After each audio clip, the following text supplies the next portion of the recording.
And so every time we have guests coming in, it's recommendable also to ask, why they have to stay.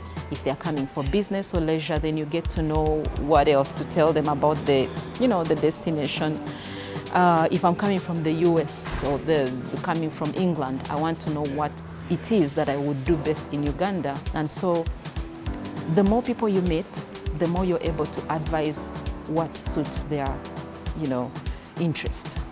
And so for me, I learned quite a lot from the cultural differences. And that's a passion, I must say, because everybody has a way of thinking.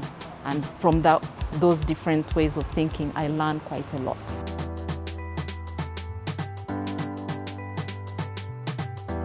From way back as a child or as a growing up person career-wise, I had a passion to be in the industry I am in today, and that's the hospitality industry. And so obviously I had to do what it takes, which meant involving my parents to send me to school to do what I do.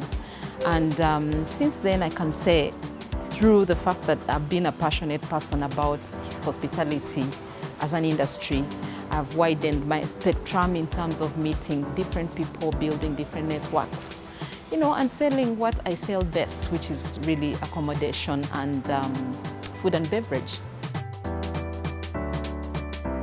It's one thing to sell, and it's one other thing to retain the customer. Close that sale, because those are two different things.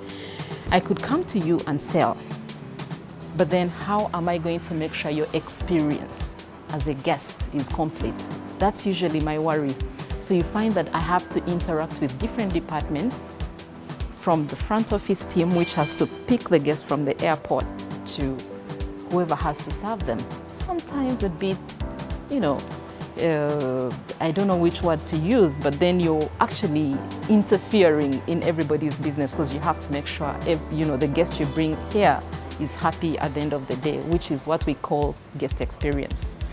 And so once that is done, I'm almost sure that guest is going to come back. What do you call that? That's guest retention. I know that I'm going to have that guest forever. But the moment there are hiccups, then that guest is almost gone. And for me, it's not a sale until I have that person in.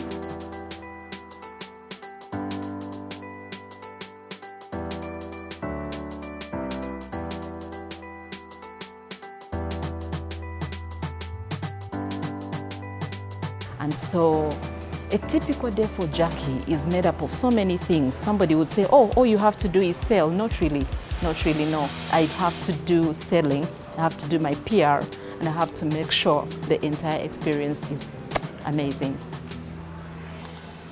Well, let's say, I will still say there are challenges. Now, having to keep yourself composed even when times are tough is a big challenge, because there's always things happening in our industry. You're going to meet all sorts of people. I'm sure this is happening everywhere, but we meet the most interesting customers.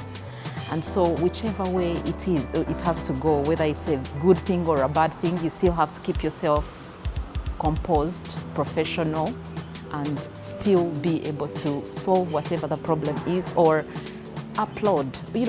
It's an industry that requires you to keep sane. And so sometimes that's a very difficult thing. But guess what? We are trained to be that way. The other thing would be about time. We spend a lot of time at work.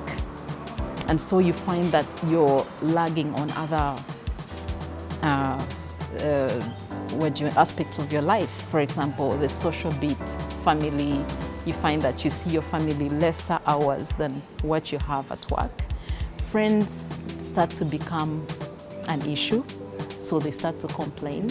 They won't understand, but then a few will if you explain. And I keep saying that anybody that understands who you are and what you're going to be or what you're doing is your person, because a person that doesn't understand that will end up, going away from you.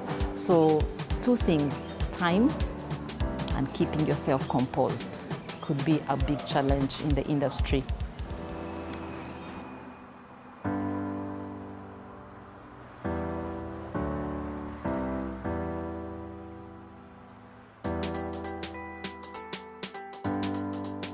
let's just say my ambition really is to own something like this, a bed and breakfast, and also to do consultancies. There's lots of things I have learned along the way through opening hotels, which this is the second one I opened. Like I said, I started with Nestil Hotel and Residences.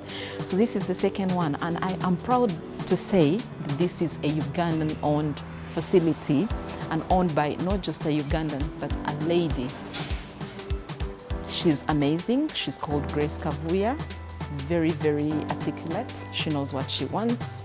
She has put up a facility that is really thought through and very contemporary. And I must say, even the clientele we have right now feels comfortable. We have a very good, patrons are very amazing and they are happy when they are here. And so what I would want to do is really focus on having something, even if it is small, at the end of the day, that I'll grow with. Consult, grow with it, and who knows, it could matter something better for me.